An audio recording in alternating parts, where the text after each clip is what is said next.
তরফ থেকে একটা দুর্দান্ত ভুইয়া আমরা দেখতে পাবো কিনা। আবারও তুক্ষার নজর দিয়ে চারদিক চারো পাঁচটা নজর রাখছেন, দুর্দান্ত একটা শট কানেক্ট করবেন কুটুল the destroyer the stopper king, কিলটাকে গ্র্যাব করবেন। ফ্যাং এন্টিকে নিয়ে নেওয়া হবে। এখন সেই সাথে সাথে বলা যায় ফ্যাংরাও প্লেয়ার লুজের দিকেই যাচ্ছেন 21 সার্ভাইভার্স নিয়ে। লাস্ট জোনের এই যুদ্ধ, এই ব্যাটেলটা দেখার মতোই হয়তো বা হতে চলছে। অনেক অনেক অনেক বেশি ট্রাফিক রয়েছে। ট্রাফিকের কথা কেন বলছি, এত বেশি সার্ভাইভার্স এতটুকু ছোট একটা জোনে। খুব সুন জোন সিঙ্ক হওয়া স্টার্ট করে দিয়েছেন।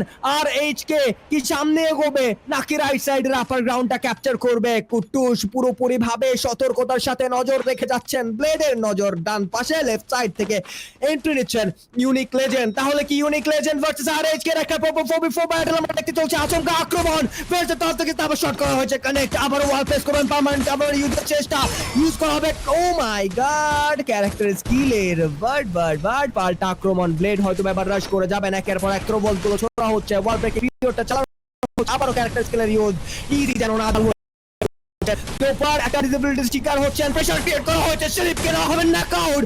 আবারও চলছেন easy the solo survivor back side থেকে ব্লেড দ্য ডিস্ট্রয়ার আর HK OP in the chat. Rahat knockout early, আবারও একটু রিকল করে ফেলা হবে, আবারও একটু রিভাইভ। থার্ড পার্টির এন্ট্রি হয়তো বা এসেছে কিনা আই ডোন্ট নো। ফ্যাং থেকে আয়ানের নকআউটটা এবার নকআউট করবেন, কিলটাকে সিকিউর করবেন। আরো একটা কিল যুক্ত হতে যাচ্ছে কেউ ফিডে। মুহূর্তের মধ্যেই ইউএল এর ধ্বংস দেখতে পাচ্ছি। আর সেই তিনটে সার্ভাইভার্স। আবারও কুটুসের দুর্দান্ত একটা নজর, দুর্দান্ত একটা নির্ভুল শট ইউজ করা হয়েছে। মিনি লঞ্চ প্যাড জোনে যেতে হয়তোবা তাদের তত বেশি ট্রাবল ফেস করতে হবে না। বাট এই 12টি সার্ভাইভার্স, একদিকে রয়েছে ইকেল, অন্য সাইডে রয়েছে আর এইচকে। দুটো টিমের অলরেডি কিন্তু চ্যাম্পিয়ন রাশ অ্যাক্টিভ হয়ে গিয়েছে। এই সিনে ইকেল নাকি আর এইচকে, কে করতে পারবে শেষে বাজিমাত? নাকি আর সিবি লাইক আমরাই সব কিছু করবো। এবার নকআউট নেওয়া হবে গড লাইক, ফিরতে আক্রমণে এসে ডাউন করে ফেলা হবে। কিলটাকে সিকিউর করা পসিবল হয়ে উঠবে না। ম্যান পাওয়ার লুজ করে যাচ্ছেন ইকেলরা। Remain surviving. Oh my god, what I am 79। আবারও নকআউট দেখতে পাবো দ্য কিং এর। আর্লি রিভাইভাল প্রসেস চালিয়ে যাবেন, জোনে প্রবেশের যেই যুদ্ধ সেটা চালিয়ে যাচ্ছেন।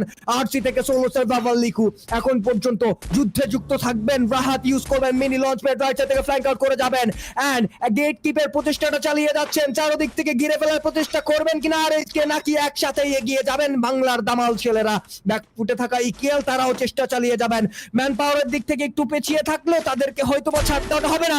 ও my god, what a headshot! কুটুস দ্য ডিস্ট্রয়ার ফ্রম টিম আর এইচকে। প্রপার একটা 4v4 ব্যাটল আবারও রিকল করতে সক্ষম হয়েছে কিনা আই ডোন্ট নো। বাট মনে হচ্ছে ইকেলের সোলো একটা সার্ভাইভার, ওকে অন্য একটা স্কোয়াডে সোলো সার্ভাইভার হয়তোবা রয়েছেন। দেখা যাক কুটুস ফ্ল্যাঙ্ক আউট রেখেছেন। নেজাদের একটা নেড আমরা দেখতে পাবো কিনা। প্রপার একটা 3v4 ব্যাটলের দিকে এগিয়ে যাচ্ছেন ব্লেড। ওয়াল প্লেস করতে করতে ধীরে ধীরে শটে করবেন চার্চিন। একের পর এক ওয়াল মেল্টডাউন লেফট সাইড থেকে একের পর এক চার্জিন করে যাচ্ছেন, শটে করবেন চার্চিন। এন্ড অনেক বেশি ডিস্ট্রাকশন ক্রিয়েট করে যাচ্ছেন। এবার পাল্টা আক্রমণের শিকার ব্যাক সাইড থেকে জুবায়ের এফএফ। মুহূর্তের মধ্যেই যেন কুটুসের পান্টা নিজের হাতে নিয়ে নিল। আবারও নিজেদের তরফ থেকে একটা পারফেক্ট নেটকে আমরা আশা করতে পারি। অনেকটুকু ছোট জায়গায় গুটিয়ে নেওয়া হয়েছে এই ক্যারেক্টার বাবারদের। ও মাই গড, মুহূর্তের মধ্যেই shut down 1v4 scenario already use elimination করেছে ক্যাপচার। আবারও নিজেদের তরফ থেকে একটা নেট ইউজ করা হবে ক্যারেক্টার স্কেল। মুহূর্তের মধ্যেই বুইয়াটা ক্যাপচার করবেন and we got our champion. The booyah goes to team RHK and